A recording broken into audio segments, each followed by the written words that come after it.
Tim Golden Time masih mencari keberadaan Jang Yesuk yang kemungkinan diculik oleh pria bukan diseret binatang buas. Tersangka memiliki penyakit mental di mana dia menganggap dirinya adalah binatang. Tanpa sengaja, Derek menemukan sebuah kamera dan pengeras suara di atas pohon. Salah satu anggota pusat pernah mendengar cerita horor Pulau Vimo. Seseorang bernama Gamteng menyebarkan rekaman video tentang cerita horor Pulau Vimo. Dia mengatakan kita bisa bertemu orang mati dalam perjalanan ke akhirat. Kemungkinan Jang Yesuk melihat video Gamteng tersebut dan ingin pergi menemui putranya yang sudah meninggal. Video tersebut diposting oleh Pak Jobum tentang jalan menuju akhirat. Jika seseorang yang ingin menyampaikan pesan ke orang yang sudah meninggal, maka Gamteng akan membantunya. Pak Jongbum juga memiliki catatan kriminal tentang penipuan. Sehingga dapat disimpulkan kamera yang tergantung di dalam hutan musim milik Pak Jobum. Kemudian Kapten Park memeriksa ponsel milik Jang Yesuk. Dan benar saja, Jang Yesuk ada mengirimkan pesan ke Gamteng. Selain itu, dia juga mengirimkan sejumlah uang ke Gamteng agar Yesuk dapat bertemu dengan putranya yang sudah meninggal. Setelah diperiksa, ponsel Pak Jongbum sedang berada di area glamping Gamteng. Kapten Park, Derek, dan tim lalu pergi menuju glamping tersebut. 40 menit setelah Jang Yesuk diculik. Tampak Pak Jongbum sedang memeriksa tampilan dari kamera yang ia sembunyikan di hutan, namun kameranya telah rusak. Pak Jongbum mencoba menirukan suara anak dari Jang Yesuk. Namun tiba-tiba Kapten Park mengejutkannya. Awalnya ia hendak kabur, tetapi Derek langsung menodongkan senjatanya dan Jongbum pun menyerah. Pak Jongbum mengakui dia hanya ingin membantu Yesuk, karena Yesuk bersikeras ingin bertemu dengan putranya bernama Gyumin yang sudah meninggal. Ternyata, putra Yesuk meninggal bunuh diri karena dibully di sekolah. Yesuk berjanji akan terus berjuang untuk mendapatkan keadilan dengan menghukum para pembuli, dan karena itulah Yesuk ingin sekali bertemu dengan putranya untuk memberitahukan hal ini agar putranya dapat beristirahat dengan tenang. Pak Jongbum lalu bercerita sewaktu ia ingin mengganti baterai di kamera, tiba-tiba sekelompok anjing liar mengerumuninya. Lalu seseorang meniup peluit dan anjing-anjing itu mengikutinya. Derek dan tim lalu pergi ke lokasi perkiraan di mana si manusia anjing liar berada. Di tempat lain, Jang Yesuk tersadar dari pingsannya. Ia telah berada di dalam sebuah kandang besar dan dikelilingi anjing-anjing liar yang sudah berada di dalam kandang juga. Jang Yesuk yang masih menyimpan ponselnya lalu menelepon 112. Sambungan telepon langsung terhubung ke Kang Konju. Karena merasa bersalah terhadap putranya Gyumin, Yesuk meminta tim 112 untuk jangan menolongnya. Kang Konju berusaha untuk menasehatinya agar terus berjuang. Dan Yesuk pun berubah pikiran. Ia lalu memberitahukan ke Konju situasi tempat ia berada sekarang. Ia juga memberitahukan bahwa bukan hanya anjing yang menggigitnya, si pria menyekap dirinya juga menggigitnya. Tiba-tiba pria itu masuk ke ruangan untuk memberi makan anjing-anjingnya. Yesuk buru-buru menyembunyikan ponselnya yang masih tersambung dengan Konju. Lalu Jang Yesuk memohon agar pria itu mau membebaskannya. Tersangka malah mengagumi Yesuk karena sopan, cantik, dan wangi.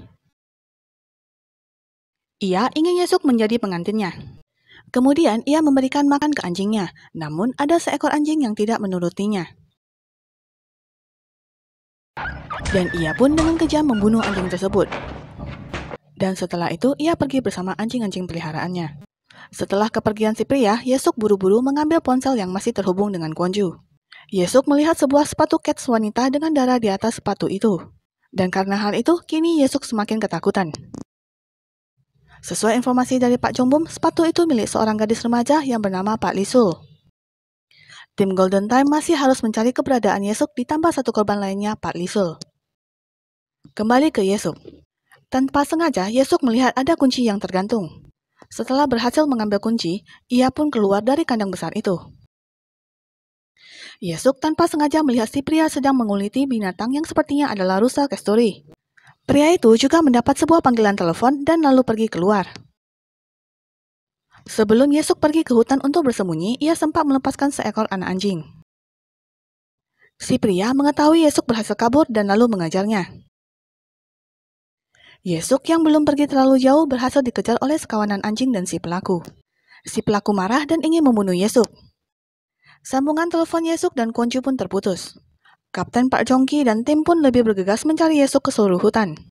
Konju berhasil mendapat informasi yang diduga adalah si tersangka. Kemungkinan pelaku bernama Ko Up-jin. Dia bekerja di sebuah peternakan kuda dan lalu dipecat karena terus meniru seperti anjing. Ternyata tersangka memiliki masa kecil yang kelam, di mana ia pernah disiksa dengan kejam oleh ayah tirinya dan tumbuh di dalam kandang anjing.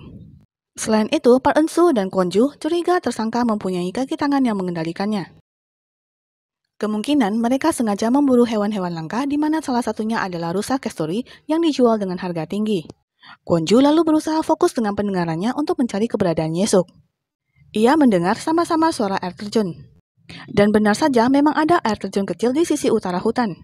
Kemudian Ko Dae-hwan mengarahkan tim untuk mengikutinya karena ia tahu jalan pintas menuju air terjun. Di tengah jalan, Derek mulai curiga apakah mereka benar-benar ke arah air terjun. Detektif Gu Kwang-soo lalu berjalan ke arah yang lain dan berhasil menemukan kontainer di tengah hutan. Di sana, tim tidak dapat menemukan tersangka yang sudah melarikan diri. Dan di dalam kontainer terdapat lemari es yang penuh dengan bangkai hewan langka. Kecurigaan Derek terhadap Ko Dae-hwan benar. Ternyata Ko Dae-hwan adalah kaki tangan tersangka. Ko Dae-hwan lalu ditangkap. Ialah yang selama ini mengendalikan Ko Ub-jin. Dia lalu menceritakan kejadian beberapa bulan lalu di mana seorang gadis yang tewas karena kecelakaan. Hari itu ia dan Ko Ub-jin sedang berburu rusa kasturi. Namun di sana Ko Ub-jin menemukan seorang wanita. Awalnya Ko Ub-jin hanya ingin membantu gadis itu. Namun karena si gadis yang sedang ketakutan berusaha menghindar dan akhirnya terpeleset dan jatuh ke atas batu dan akhirnya tewas. Kapten Park, Derek, dan tim kembali ke gudang pupuk untuk mencari Jang Yesuk dan tersangka Ko Ub-jin. Di tempat lain, Yesuk berusaha untuk membujuk Ko Ub-jin dengan berpura-pura menyesali perbuatannya dan akan menjadi istri yang baik. Ko Ub-jin pun luluh. Setelah melihat Ko Ub-jin lengah, Yesuk memukuli Ko Ub-jin dan berusaha kabur namun tanpa sengaja Yesuk terpeleset jatuh dari atas tebing. Derek dan tim mendengar teriakan Yesuk dan bergegas mencari ke sumber teriakan. Ko Ub-jin yang mengetahui keberadaan polisi, ia pun kabur bersama anjing-anjing peliharaannya. Kapten Park dan Derek yang melihatnya lalu mengejar Ko Ub-jin. Sedangkan Gu Kwang-soo dan tim lainnya bertugas mencari Jang Yesuk. Berkat suara gonggongan anak anjing yang pernah diselamatkan oleh Yesuk, Gu Kwang-soo berhasil menemukan Jang Yesuk. Dan Jang Yesuk pun akhirnya selamat. Sedangkan Kapten Park dan Derek kembali ke gudang pupuk untuk menangkap Ko Ub-jin. Lalu atas perintah Ko Ub-jin, anjing-anjing peliharaannya mulai menyerang Derek dan Kapten Park. Namun Derek berhasil melepaskan diri dari anjing-anjing tersebut. Setelah itu, Derek berusaha menangkap Ko Ub-jin. Ia membiarkan Ub-jin menggigit dirinya dan meminta Kapten Park untuk tidak menembak. Derek berusaha menyadarkan Ko Ub-jin.